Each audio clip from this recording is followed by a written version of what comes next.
I rise to oppose the introduction of the Constitution 129th Amendment Bill 2024 and the Union Territories Laws Amendment Bill 2024. Mr. Speaker, sir, beyond the 7th schedule of the Constitution is the basic structure doctrine.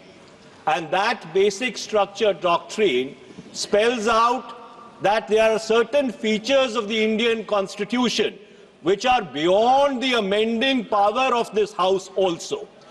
One of the essential features is federalism and the structure of our democracy. And therefore, the bills which have been moved by the Honorable Minister of Law and Justice absolutely assault the basic structure of the Constitution and are beyond the legislative competence of this House, and therefore they need to be opposed ab initio, and the introduction of those bills have to be stopped. Number two, Mr. Speaker, sir, how is it possible under our constitutional scheme that the tenures of the state legislatures can be made subject to the tenure of the national legislature? That is completely an antithesis of the constitutional scheme. There is absolutely no way under the Indian constitutional scheme where the states are separate constituents and equal constituents, the term of the state legislatures can be made subject to the term of the national legislature. And my final point, Mr. Speaker, sir, India is a union of states. Article 1 of the Constitution states that India is a union of states and not vice versa. And so therefore, this excessive centralism which is sought to be brought into existence by this bill absolutely militates against the constitutional scheme in its essence, in its entirety, and in its very object. And therefore, Mr. Speaker, sir, I would once again like to urge this House that the introduction of the bill and the consideration of the bill, because of the basic structure doctrine enunciated by the Supreme Court in the Kesavanand Bharti case, is beyond the legislative competence of this House, and therefore this bill needs to be withdrawn immediately. Thank you, Mr. Speaker, sir. Dharmendra Yadav. धन्यवाद अध्यक्ष जी। मैं इस संविधान के 129वें संशोधन अधिनियम के विरोध के लिए खड़ा हूं। अध्यक्ष जी, मैं समझ नहीं पा रहा हूं, अभी 2 दिन पहले संविधान को बचाने की, संविधान की गौरवशाली परंपराएं की कस्में खाने में कोई कमी नहीं रखी।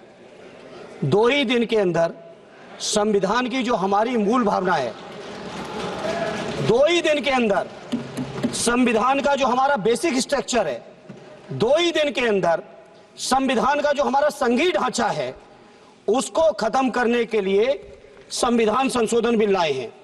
मैं मनीष तिवारी जी से सहमत हूं और अपनी पार्टी और अपने नेता आदरणीय अखिलेश यादव जी की ओर से कहना चाहता हूं, ये बिल पूरे देश के जो अलग अलग भेष, भाषाएं, संस्कृति, क्षेत्र की जो मान्यताएं हैं, जो हमारे संविधान निर्माताओं ने बहुत सोच विचार के, मंथन, अध्ययन करके ये संघीय ढांचा तैयार किया था, राज्यों का गठन भी किया था, संस्कृति के हिसाब से, क्षेत्र के हिसाब से, भाषा के हिसाब से, परिस्थितियों और समय के हिसाब से। मैं नहीं समझता अध्यक्ष जी, मुझे कहने में कोई संकोच नहीं, उस समय के हमारे संविधान निर्माताओं से विद्वान, बाबा साहब भीमराव अंबेडकर से ज्यादा विद्वान इस सदन में अभी कोई नहीं बैठा, मुझे कहने में संकोच नहीं है। और ये संविधान की मूल भावना को खत्म करके कैसे तानाशाही के रास्ते निकाले जाएं, इसके अलावा कोई काम ही नहीं बचा है।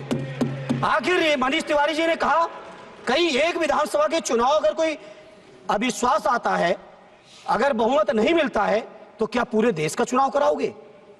पूरे देश का चुनाव कराओगे? और ये लोग एक देश, एक संविधान, एक चुनाव की बात करते हैं।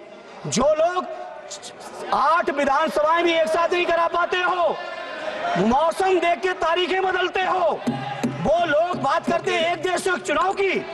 इसलिए अध्यक्ष जी, मैं अपनी पार्टी की ओर से, अपने नेता आदरणीय अखिलेश यादव जी की ओर से इस बिल का पुरजोर विरोध करता हूं।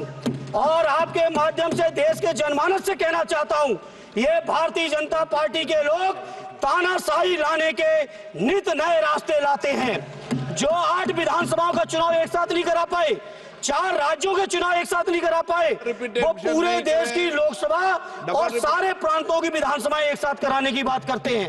मैं पूछना चाहता हूं सरकार से, अगर एक प्रांत के अंदर सरकार गिरती है तो क्या पूरे देश की लोकसभा के चुनाव कराओगे? क्या अगर लोकसभा के चुनाव के चक्कर में उस प्रांत के लोग क्यों सफर करेंगे? अरे चर्चा कर लेना। अरे कुछ नहीं बचा है, कुछ नहीं बचा है आपके पास। अध्यक्ष जी, सदन को थोड़ा सा सिस्टम में लाएं।